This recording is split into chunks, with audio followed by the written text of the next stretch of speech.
नहीं, वैसा नहीं है, लेकिन बिल्कुल एक ऐसी बात है कि आम के पेड़ से आम ही निकलता है और विष वृक्ष से विष फल ही उगते हैं। अब वो कम विषैले हों या ज़्यादा विषैले हों ये ज़रूर हो सकता है, लेकिन आम के पेड़ से इमली नहीं निकलेगी या विष नहीं निकलेगा, ऐसी वाली बात है। तो बाप बेटे के बीच में हंसी मजाक तो नहीं है, लेकिन हाँ वो एक जो वंशानुगत परंपराएं होती हैं या एक रिवेंज वाली बात या सत्ता के प्रति आकांक्षा वाली बात जो होती है वो निश्चित रूप से इसके अंदर आपको दिखेगी कि हर पीढ़ी पहले से ज़्यादा ग्रीडी और पहले से ज़्यादा अग्रेसिव होती जा रही है, तो वो इसके अंदर आपको निश्चित रूप से देखने मिलेगा। सिंह साहब बहुत बहुत शुक्रिया आपके दिमाग में। कहानी जो है वो करीब 1 महीने तक मैंने माइंड में उसको एक्सरसाइज किया। उसके बाद कहानी पर राइटर्स सब लोगों ने काम किया अच्छा, और फिर जो कहानी बन के आई थोड़ी बहुत उसमें बीच में चेंज भी करना पड़ा हमें, तो उसे किया गया। लेकिन अच्छी एक शुद्ध रूप से कहानी, हिंदुस्तानी कहानी जिसको कहते हैं कि वो बन के बाहर आई है, और मुझे लगता है कि लोग पसंद करेंगे इसे। अगर मैं दोस्त कहूँगा तो फिर मुझे नहीं मिलेगा, इसलिए मैं यही मान के चलता हूँ कि इस पूरी कहानी में सब मेरे दुश्मन हैं, तो निश्चित रूप से कहीं ना कहीं मुझे कुछ मिलेगा। लेकिन ऐसा नहीं है, हम ही अपने आप के दोस्त होते हैं और हम ही अपने आप के दुश्मन होते हैं, और वही अंतिम स्थिति किसी भी फिल्म के हीरो की या किसी भी फिल्म के विलेन की होती है, क्योंकि हीरो जो होता है वो हर विपरीत परिस्थिति को अपना दोस्त बना लेता है, और विलेन जो होते हैं वो अपनी हर अनुकूल परिस्थिति को अपना दुश्मन बना लेते हैं। तो फेवरेबल सिचुएशन को जो लोग दुश्मन बनाते हैं वो विलेन हो जाते हैं, और जो फेवर में नहीं होती सिचुएशन उसको जब अपना दोस्त बना लेते हैं तो वो हीरो हो जाते हैं। तो वैसा ही कुछ इस कहानी में है। रंजीत जी इधर। बाप बनने की वजह से रोया ना, तो जैसे अभी आशुतोष जी ने बोला कि बचपन से देखते आ रहे कि रंजीत आया तो rape, killing, kidnapping and all that चालू हो जाता था, वो इसमें कुछ नहीं था। तो इस पिक्चर में सबसे फ्रेश चीज़ यही है कि रंजीत ऐसा कोई काम नहीं करता है। एक ज़माना था मैं हर पिक्चर में होता था, छोटा बड़ा रोल कुछ भी काम करने का शौक था, तो मेरे जितने भी एक्टर लोग थे सब दोस्त थे, मेरा कोई ग्रुप था नहीं। तो एक दिन तब्बू, संजीव कुमार, शत्रु नॉल बैठे हुए थे, बोले यार आज एक पिक्चर देखी, बहुत फ्रेश आइडिया है नो। बोले क्या है? खुद उसमें रंजीत नहीं है। एक बार ऋषिदा ने मेरे को कहा था कि लोग रोएंगे लड़कियां रोएंगी, ये उनके साथ काम किया था मैंने अच्छा बुरा पिक्चर में, और एक ये सिंह साहब की मेहरबानी से इमेज चेंज हो रही है। 50 साल से इमेज बना रहा था, इन्होंने मेरी इमेज चेंज कर दी। वैसे for fun you know I am very fond of him and a fan rather, I see very few films. तो जैसे इन्होंने अभी कहा कि रंजीत को बचपन से देखा ही नहीं कामों में, तो देखिए हीरो का भी मकसद होता है हीरोइन को पाने का, ठीक है, और विलेन का भी वही मकसद है। अब हीरो गाने भी गाते हैं, दाढ़ियाँ भी रख लेते हैं, उसको इम्प्रेस करने के लिए पता नहीं क्या क्या करते हैं। मैं आता हूँ अपना शॉर्टकट मारता हूँ और काम वही, और फिर मार खाने के लिए बाद में डुप्लीकेट वगैरह छोड़ देते हैं। बहुत जलते थे मेरे हीरो में से, बोले जब हमको हीरोइन मिलती है पिक्चर खत्म हो जाती है, सारी पिक्चर में मजा रंजीत ही लेता रहता है।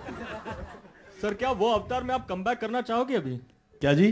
वो अवतार में वापस कमबैक करना चाहोगे बॉलीवुड में? देखा अभी मेरी एंट्री हुई थी तो आप लोग क्या कर रहे थे? कुछ क्या पता नहीं क्या, I don't see pictures. Well देखिए रोल होता है सर।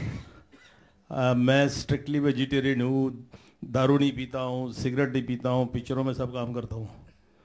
तो वो क्या एक इरा था, मैं कभी प्लानिंग नहीं किया अपनी लाइफ में कि ये रोल करना है ये रोल नहीं करना है, वो जैसे आता गया करता गया, आता गया करता गया। कई बार तो हम लोगों को प्रोड्यूसरों की शक्लें नहीं मालूम होती थी, और सेक्रेटरी लोग साइन करते थे, आज शूटिंग कहाँ है वहाँ है, आज शूटिंग कहाँ है वहाँ है। तो एक दिन कमरे में एक प्रोड्यूसर बैठा हुआ सिगरेट पी रहा था, कमरे में इतना धुआं, और मैं बोला भाई साहब बाहर जाके बैठिए ना, जब मैं मेकअप करना है मेरे को, सॉरी मेरे मुंह से निकल गया कुछ। तो वो बोला सर जी मैं प्रोड्यूसर हूँ इस पिक्चर का। तो कहने का मतलब है कि एक ज़माना था, वे ट्रेंड कीप्स ऑन चेंजिंग, और उस ट्रेंड के साथ में चलते जाओ। अभी सुबह में कहाँ भागेंगे लड़कियों के पीछे, और अभी तो आंटियाँ मम्मियाँ ये वो कुछ ऐसे ही होगा ना। तो अगर उसके लिए भी it is up to the director only.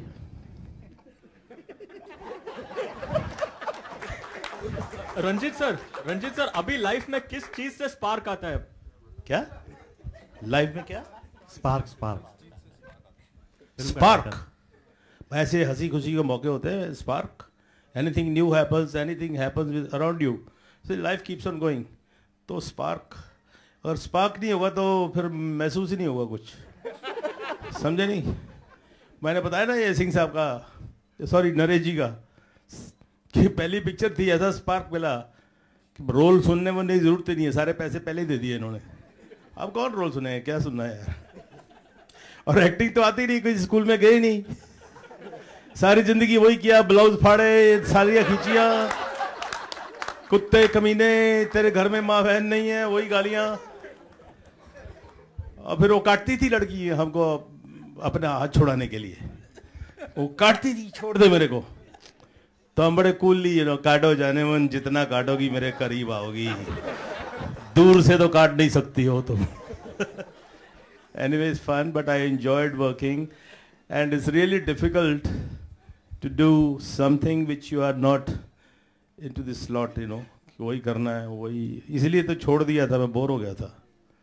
I had about 80 pictures on the floor. सुबह उठो, आज उसका रेप है, आज उसकी मर्डर है, फिर एक नौबत आ गई, 8-8 शिफ्टें करता था, पागलों की तरह काम करता था, किधर जा रहा हूँ, क्यों जा रहा हूँ, ये तो सोच रहे डबल रोल सुनूंगा मैं, करूंगा नहीं करूंगा, एंड ऑल दैट प्लानिंग होती है ना। एक आदमी के दिल से आवाज होती है, अपना दिल था कि काम करना है। अच्छा, पैसा भी कभी नहीं देखा था, वो सेक्रेटरी लोग लेते थे, वही साइन करते थे, उसको पावर ऑफ अटॉर्नी दी हुई थी, और उसको सिर्फ इतनी वार्निंग थी कि मेरा कोई बिल वापस, चेक वापस नहीं जाना चाहिए जहाँ पर खर्चे वर्चे होते हैं। तो कहने का मतलब, I enjoyed that moment, and then I stop signing pictures because I was not enjoying. मेरी लाइफ तो उल्टी चली आशुतोष। पहले फिल्मों में आया, फिर मैंने टेलीविज़न भी किया, थोड़ा बहुत कॉमेडी वगैरह, उसमें कुछ के लोगों को पसंद आ गया, थैंक गॉड। आपने तो शायद नहीं देखा होगा, तो यकीन नहीं होगा ना। और उसके बाद मैंने थिएटर किया, तो थिएटर में भी क्या है, मोनोटनी, 8-10 बार एंट्री होती है, अब आपको याद हो गया सब कुछ, अब आप स्टेज पे जाना, कुछ करने को रहता नहीं है, तो इस चीज़ से जो कोई नई चीज़ हो जाती है तो वो स्पार्क आ जाता है, वरना रूटीन तो लाइफ में रोज़ उठना, रोज़ सोना, know like that kind of stuff. और आपकी ज़िंदगी में कुछ अच्छे दोस्त मिल जाए तो ज़्यादा नहीं, एक आदमी मिल जाए तो बहुत होता है।